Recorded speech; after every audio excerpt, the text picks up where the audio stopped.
last video on Noah and the flood, part 5. So I mentioned before in videos that brothers fighting in the Old Testament and even in the Book of Mormon is kind of the crux of a lot of problems. And they're usually fighting over the rights of the firstborn. You know, there's this whole system where the firstborn son gets a double portion of the father's inheritance, and his job is to use that double portion to take care of the family when the father is gone.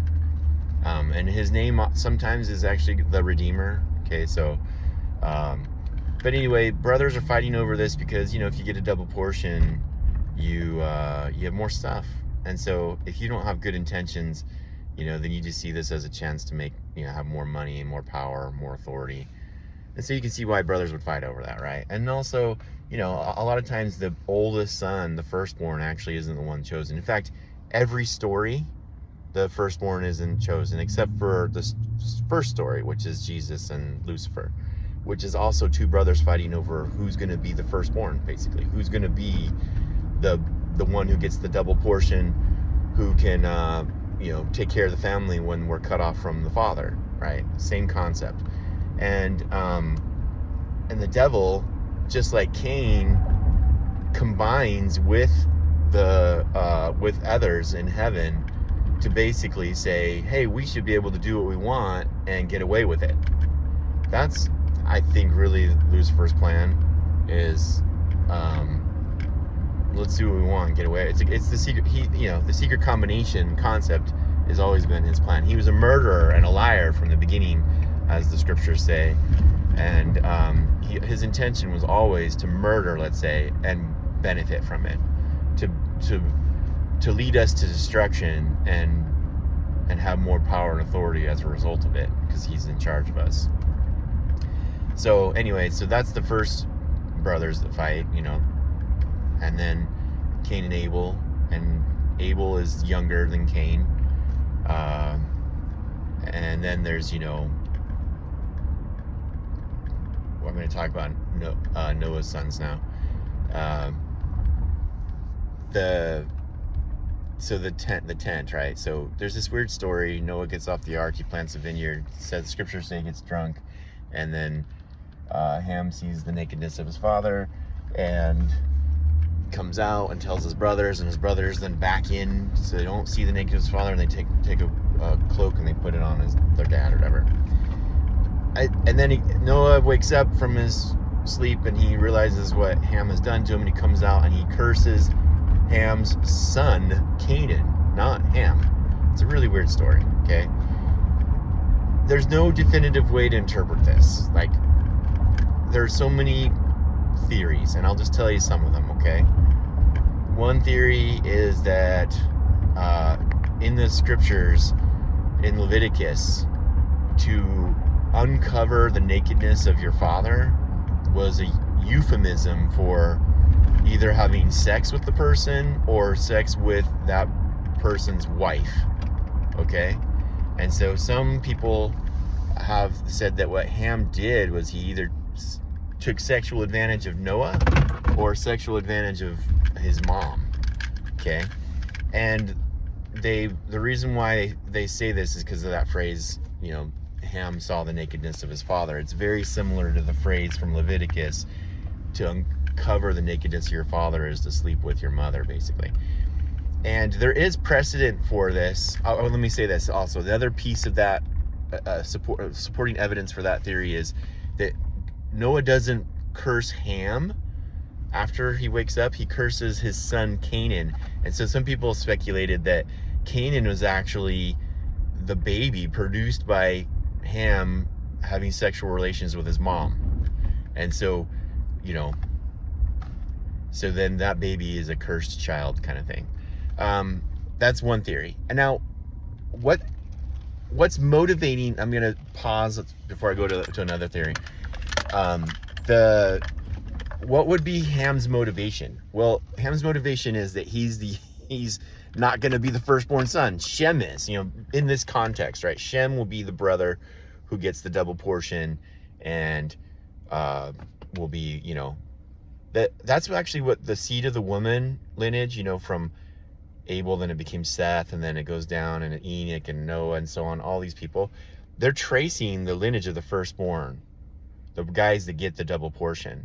And that's actually Abraham, and the book of Abraham, the very opening verses of Abraham chapter 1 talk about how Abraham wants to, he wants to seek the blessings of the firstborns, okay? And that's the blessings of the endowment, just as I mentioned the other day in one of my videos. The endowment is the process of making you a firstborn, giving you a gift, a double portion of God's goodness, so that you can you can bless others with it. And so that is that's what's happening. Ham, at the very least, no matter how you interpret the story, Ham is making a play for the, well, more than likely. I mean, again, even this you have to do by inference. More than likely what Ham is doing is he's making a play for the double portion. Just like Cain did, just like, you know, whoever else has done. And we'll read more about like the battle between Jacob and Esau, and Ishmael and Isaac, and, you know, Joseph and his brothers. It's all the same, Jesus and Lucifer, right? So who's gonna have that double portion? So that's probably what's happening here, is that Ham is trying to get the double portion, and there's something going on there. So if that's the case, then that's what people say, is that if Ham is basically saying like, he's kind of like doing a hostile takeover. I'm gonna take over your wife, Noah, and I'm gonna have a kid with her, and this kid's gonna be the new lineage, right? That will have the firstborn rights and everything. And so that's one theory. It's like a hostile takeover.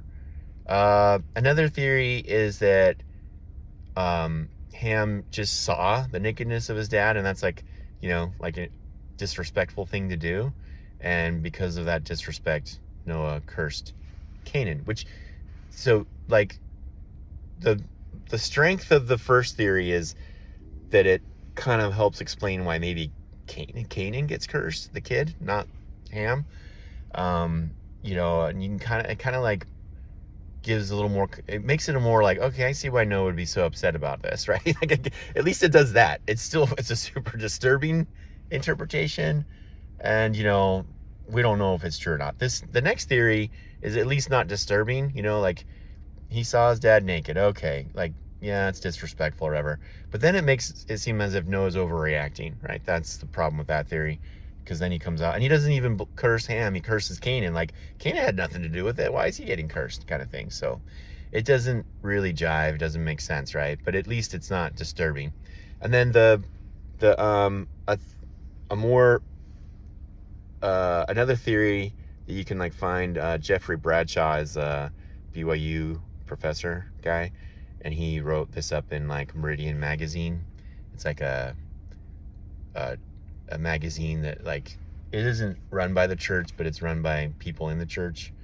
And he collects a bunch of like Jewish legends together, because often Jewish legends pop up because they're trying to explain the scriptures, because the scriptures are often like this story where they don't really explain what's happening, and so you need extra material, right, to help explain it. So there's like legends and apocryphal stories and stuff, and Bradshaw kind of puts together this idea that what Ham was doing was trying to steal the coat of skins. And that's actually the Jewish legend, is that one of the Jewish legends is that Ham, when he sees his father's nakedness, it's because he's actually stealing the coat of skins. Like Adam and Eve were given the coat of skins, and the legend is it was passed down to Noah through the firstborn lineage, and that's actually how Noah was able to get the animals on the ark, is when they saw the coat of skins, they recognized Noah as like the representative of God on earth, and so the animals got onto the ark. This is the Jewish legend. So then Ham is again making a play for the firstborn rights, and what he's doing is he's trying to steal the garment, and then and that's why he sees his dad's nakedness, is because, you know, if you take the garment from the dad, then he's naked. And then and then what happens is he passes that along to his kids, so Canaan would get it, and that's why Canaan gets cursed, kind of thing, is because the curse is even though you stole this, it's not legitimate, and it's not going to work. You're not going to be the firstborn, kind of thing. That story I like a little bit more than the other ones. It's not as disturbing, but it also helps explain maybe like what's going on. And then in the legends, the coat of skins gets passed down to Nimrod. Nimrod in chapter 10 becomes a mighty hunter, and the legends say that's why he was such a mighty hunter, because the animals see the coat of skins and they're like, oh, is this God's representative? And so they're not afraid of Nimrod, and they don't run away from him, and then he can just easily kill them. So he like manipulates them so that he can be this mighty hunter. And then later on in that same Jewish legend, as it goes along, Esau, who's also a mighty hunter, Nimrod kind of sees him as competition, and Esau like lays in wait and kills Nimrod and takes the coat of skins. And then that's the coat of skins has like fur on it, right? It's hairy. So Esau is hairy. He's a hairy man because he wears this coat of skins. But then he sells his birthright to Jacob, meaning he sells the coat of skins to Jacob in the legends, something like this. I might be getting some of the details wrong, but this is the idea. And then Jacob and Rebekah go and get the blessing for Jacob from Isaac. Isaac can't see anymore, he's blind, but he feels the hairiness of Jacob and thinks it's Esau, so he gives him the blessing. But really, it's the coat of skins that's hairy or whatever, something like that. This is the legend, okay? So, the thing I like about the legends is that it plays into the coat of skins and the endowment theory, and kind of emphasizes that again, what you're having is brothers fighting over the firstborn rights, and the coat of skins kind of represents that. And then Jacob hands that coat of skins to his son Joseph, and that's the coat of many colors. And that's why the brothers are jealous of Joseph, is because they're like, Joseph's being favored over us and he's younger than us, kind of thing, just like everybody else before, because Jacob is younger than Esau, and Isaac is younger than Ishmael, and so on, right? All right, so that might be what's going on there. Those are the different interpretations I've run across, and you can do with it what you will, but I do think that it is about the firstborn rights, and the Ham's making a play, and that's why he gets cursed, or actually his son gets cursed, is because the point of stealing the birthright would be to pass it along to your son. So the curse is basically saying you're not going to have it. You can't take it illegitimately, so it doesn't work, is kind of the idea. So that, now along those lines, the thing is that it's like Noah is the image of God, is what it says in Genesis 9, and then he builds this vineyard. So it's like in the Garden of Eden. It's kind of like a redo, and then there's a fall. Like the story with Ham and everything is like another fall, where it's just for a moment things seem like it's gonna be okay, and then it isn't okay. And real quick on that whole Noah got drunk thing, there's some quotes from people recorded that Joseph Smith taught, like in their journals or whatever, they recorded that Joseph Smith taught that really it should be translated as Noah saw a vision and he didn't get drunk, that he was like in a visionary state, and so that's why Ham could take advantage of him. And then he was in a tent, so like the tent might be more like a tabernacle environment, like he's actually in the process of drawing near unto God, and he's like in some kind of visionary trance or something, and Ham steals the coat of skins or the garment, and that's why the Shem and Japheth going backwards, is because they don't want to inappropriately not only see their father naked, but look upon the glory of God when they're not ready for it, something like that. Because that's what's happening, is the tent is like some kind of tabernacle temple thing where God is appearing to Noah. And then kind of along those lines, you only get these bits and pieces from the scriptures, and the legends kind of fill it out. But part of the blessing, when Noah blesses, he blesses Shem and Japheth, and he curses Canaan, right? And the blessing for Shem is that like God will dwell in the tents of Shem. So it's interesting he says that, something like that. So it's like God has always been a tent dweller, like not just when he came to tabernacle with the Israelites, like he's always condescended to come to our level. and hang out with us and be with us, like walk with us. And so the blessing is that that God will dwell in the tents of Shem or something like that, and then Japheth will too. So Japheth will get to be there, even though he's not the firstborn son. He'll still get blessed by it, right? Because the point of the firstborn son isn't to say only you get blessed, firstborn son. The point of the firstborn son is, I'm going to give you extra stuff so that you can bless everyone else too. Everyone else needs the same blessing. You're just the one that's in charge of administering it, basically, right? So Japheth isn't cut off from that blessing. He's included in it. It's just that Shem is the one that will be the administrator of it, and Canaan is cut off in the sense because his dad was trying to get that stuff illegitimately for him. Something along those lines, I think, is probably what's happening. All right. There is a take by Jordan Peterson I kind of like. It is along the lines of the disrespect thing. And what he says is, if you disrespect your dad, then you can't learn how to respect God.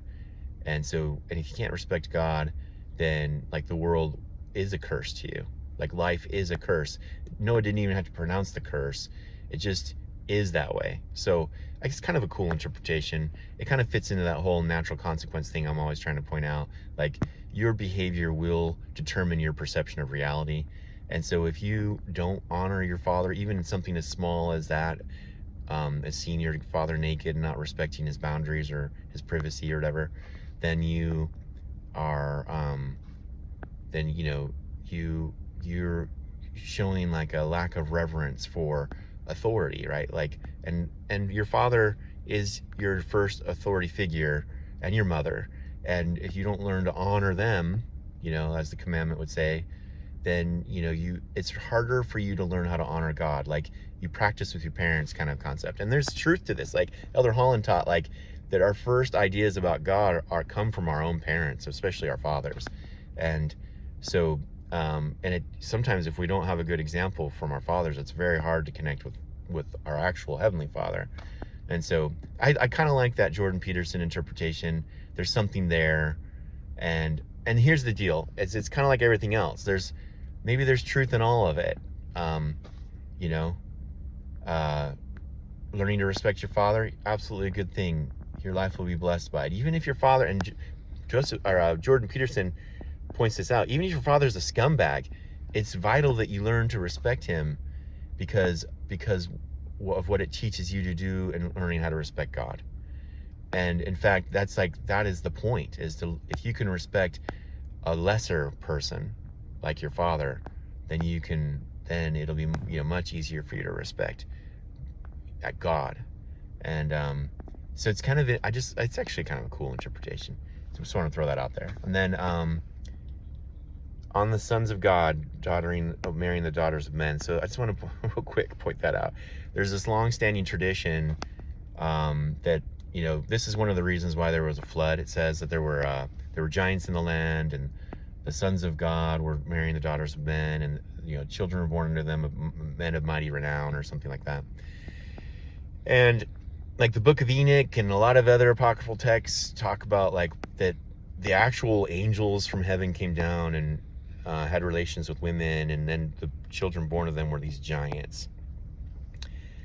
The word for giant is Nephilim. It actually means fallen one.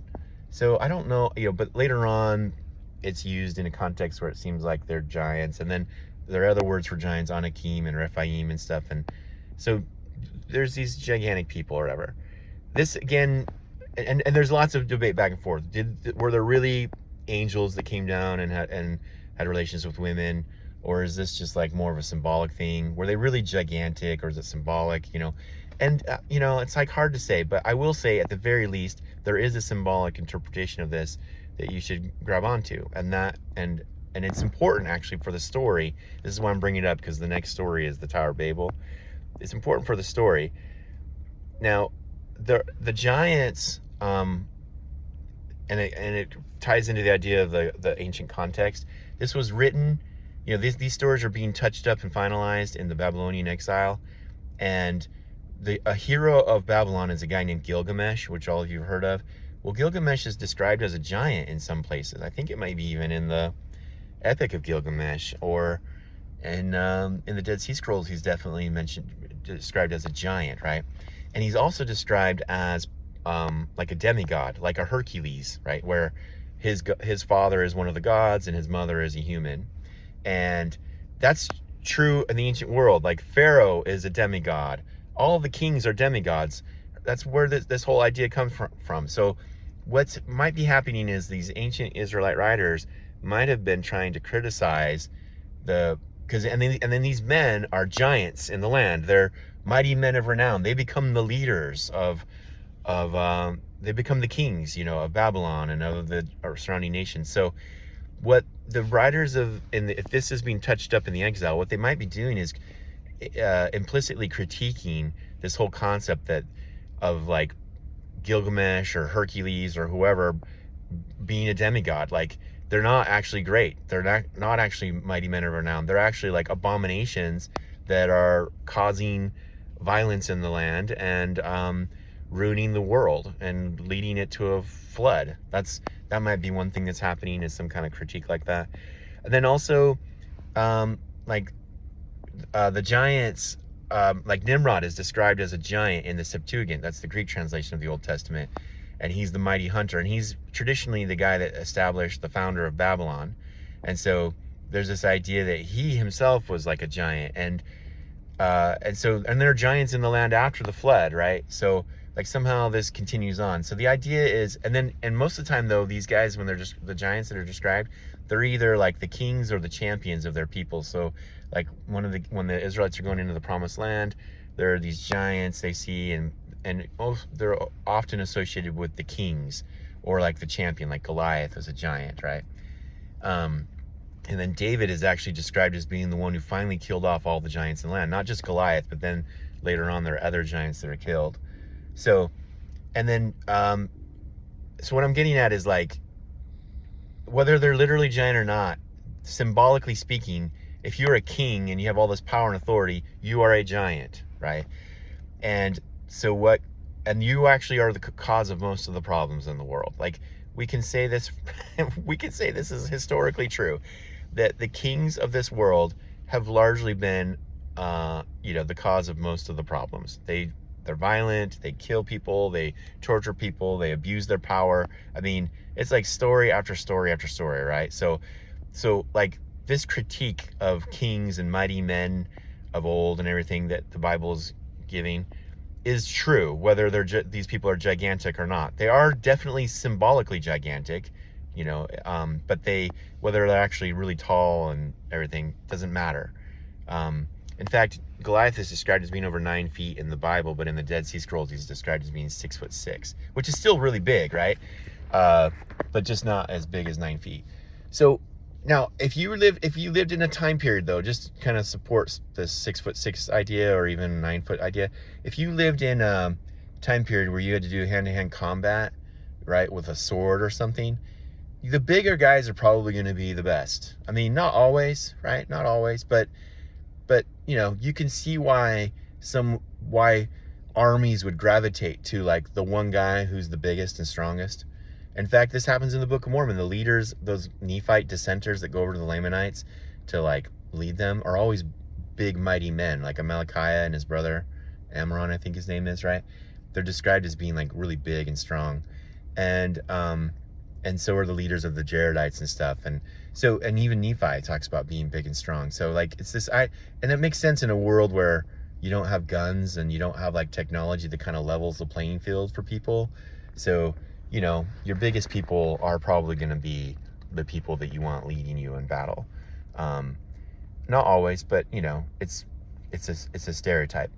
And in fact, when the Israelites ask for a king, Saul is the first one anointed, and they want a king like unto the nations. And Saul is described as being a head taller than everyone. So he's like the kings of the nations, where he's a giant of a sort. And that's why David is kind of important in the story, is because David is not a giant. He's a small person. He's a little boy, basically, who defeats the giant. And it shows you like God's way of doing things isn't the world's way. He isn't going to necessarily pick the giant to do his... It's not that he won't pick giants, but, God can win with a little boy even, kind of idea. So, or like a Joseph Smith. He can restore truth through a little farm boy, right? That kind of idea. So anyway, I just wanted to bring that up because that's a good precursor for the Tower of Babel and Nimrod. But also, if you read the book of Moses, the sons of God are the people who get baptized and receive the gift of the Holy Ghost. It explicitly says that.